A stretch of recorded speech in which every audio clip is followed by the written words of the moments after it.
మేము డిసెంబర్లో ప్రభుత్వాన్ని ఏర్పాటు చేయడం జరిగింది. ఫిబ్రవరి మాసంలో సర్పంచుల పదవీ కాలం పూర్తయింది. ఒకవేళ ఉన్న ఒక నెల కాల సంబంధించిన బకాయిలు ఉంటుండే. ఆయనేమో ఒక పక్షాన 270 కోట్ల రూపాయలు ప్రతి నెల ఇచ్చాము అని చెప్పినప్పుడు బకాయిలు ఎక్కడివి అధ్యక్ష?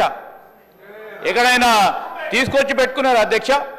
ఈరోజు వారి ప్రభుత్వ హయాంలో సర్పంచులు ఉప సర్పంచులు ఆత్మహత్య చేసుకున్నారు. వారు సమాధానం చెప్పాలా.